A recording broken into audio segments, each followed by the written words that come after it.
Salut, c'est Alexis et je vous souhaite la bienvenue sur la chaîne de Contournement. On va parler no code. Cette semaine, je vous montre comment faire une API, tout simplement. Alors, si vous ne savez pas ce que c'est une API, je vous mets des ressources sous la vidéo, n'hésitez pas à regarder.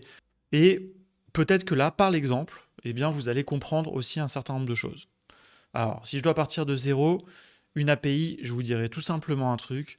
Imaginez ça comme un guichet informatique dans le monde virtuel, dans le cyberespace, le métaverse, ce que vous voulez, un guichet où vous allez pouvoir demander des informations et on va vous en donner, moyennant éventuellement une vérification de votre identité. Un peu comme quand vous allez aux impôts, vous vous pointez, vous montrez votre numéro d'impôt, on vérifie que c'est bien vous. La personne, elle va aller chercher dans ses données, puis elle va vous ramener votre dossier, par exemple. Ou alors, vous allez pouvoir faire des actions, vous allez pouvoir la payer, et ensuite, elle va mettre à jour dans sa base de données que vous avez bien payé. Voilà, donc une API, c'est exactement la même chose dans le monde informatique pour permettre à des programmes d'échanger entre eux. Et donc, plein de services offrent des API. Par exemple, Spotify vous propose une API. Vous pouvez vous connecter à l'aide d'un identifiant à l'API de Spotify et récupérer, par exemple, vos chansons. Exactement la même chose que les impôts, à un petit raccourci près, c'est que Spotify n'est pas un service d'impôt. Mais voilà, j'espère que cette image très rapide vous aura un petit peu inspiré. Et l'idée dans cette vidéo, c'est de nous-mêmes fournir un service d'API qui va donner des informations, qui va donner une information extrêmement utile, une citation de l'artiste Booba. Alors, pourquoi cet exemple précis? Eh bien parce que l'année dernière, j'avais codé une API qui donne des citations de Booba. Je l'avais codé pour pouvoir utiliser des outils no-code pour appeler cette API. Maintenant, j'ai envie d'inverser les choses, puisque évidemment, les API, peut-être que vous savez les consommer, c'est-à-dire vous connecter à des API, comme je viens de donner l'exemple de Spotify, je me connecte à Spotify, je consomme, je récupère des données, mais qu'est-ce qui se passe si vous voulez exposer des données, comme on dit? Eh bien, c'est ce qu'on va faire là, avec un exemple assez simple, assez rudimentaire, et c'est ce que je vais vous montrer dans cette vidéo. Alors, petit préambule, quels sont les outils que nous avons utilisés?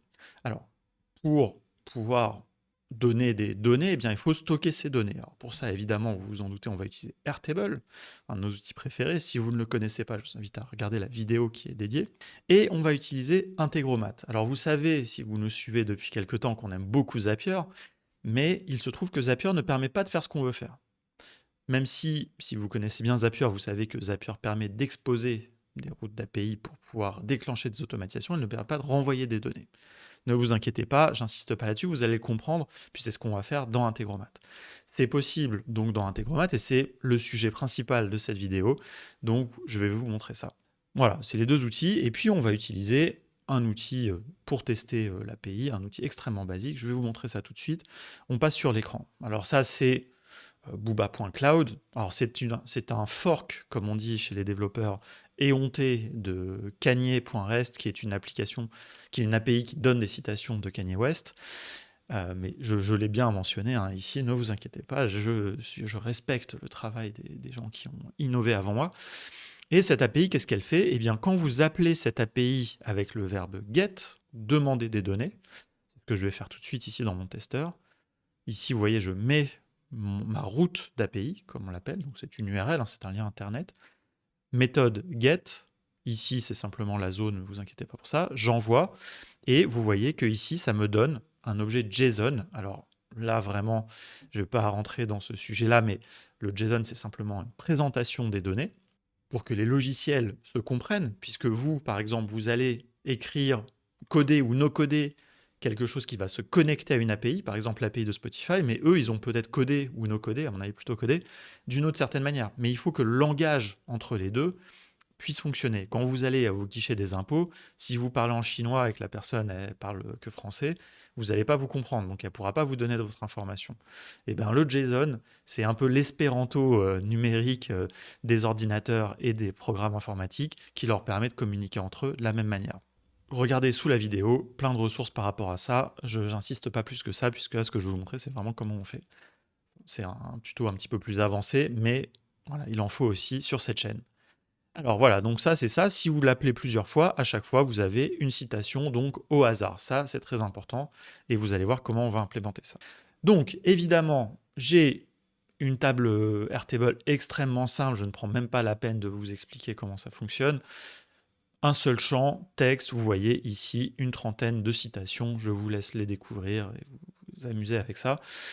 Et on va passer tout de suite dans Integromat. Comment on va faire ça? Alors, je crée un nouveau scénario dans Integromat, ça c'est la base. Cette jolie petite icône qui m'invite vraiment à cliquer dessus, je le fais évidemment.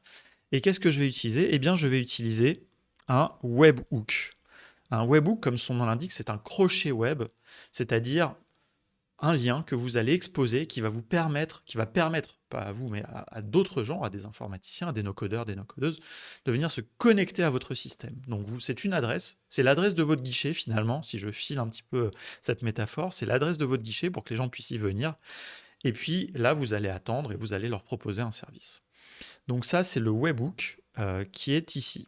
On va prendre Custom Webhook, et vous voyez déjà ici quelque chose qu'on utilisera, qui sera la réponse, mais ça, j'y viendrai.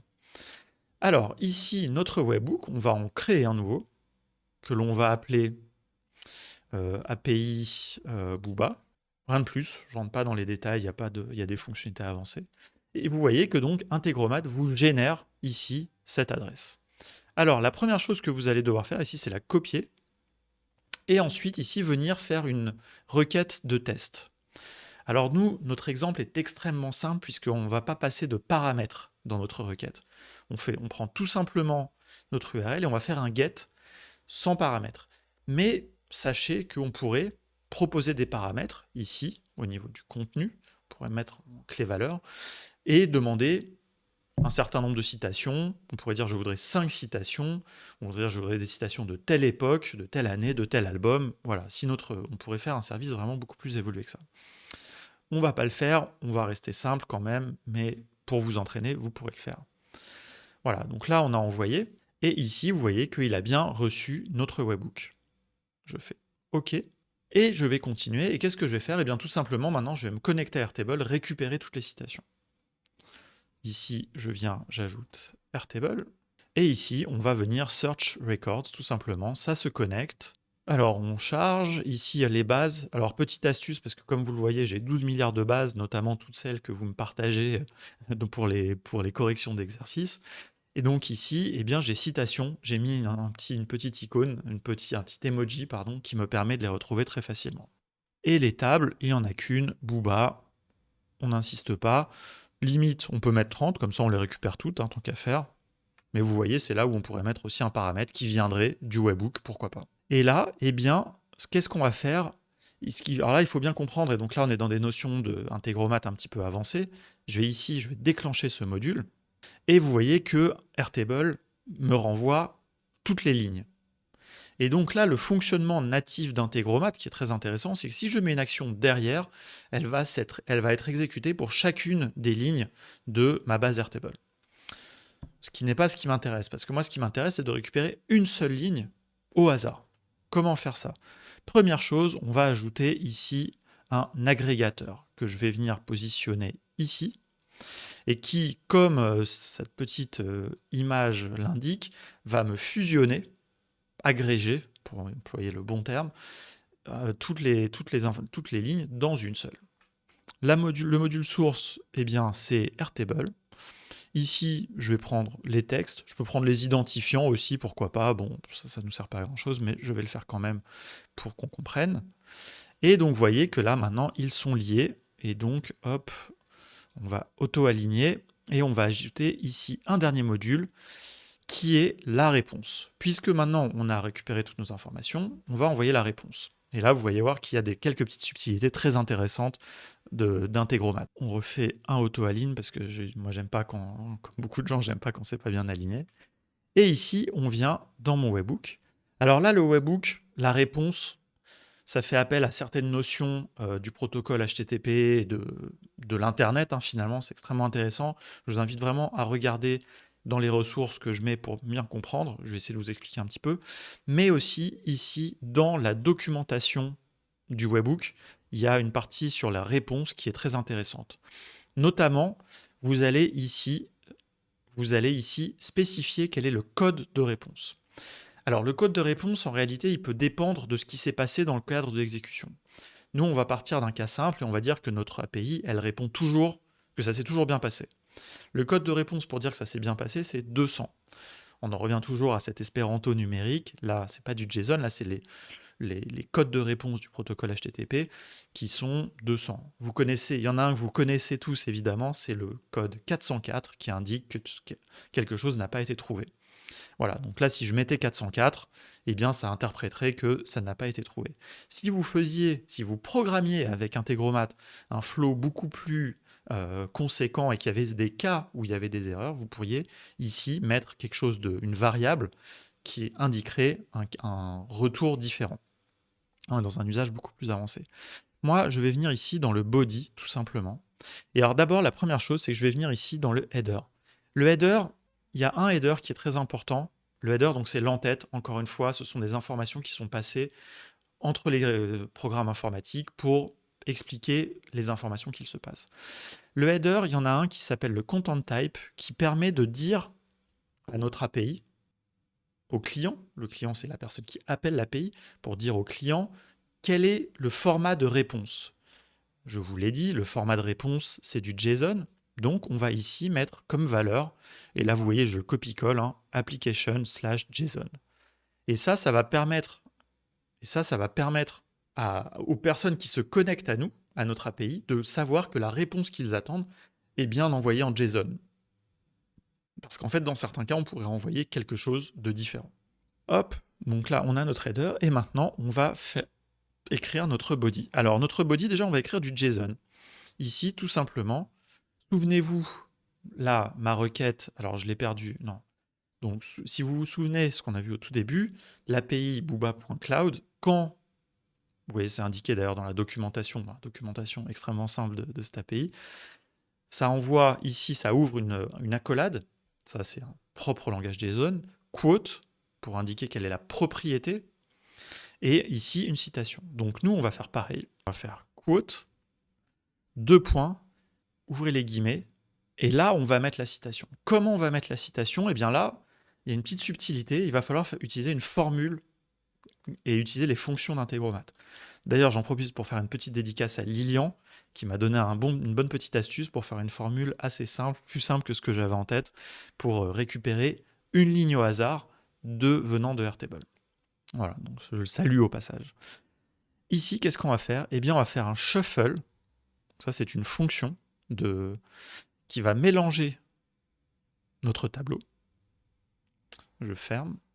Et en fait, ça, je vais le mettre à l'intérieur d'une fonction get, puisque le tableau, il contient 30 lignes.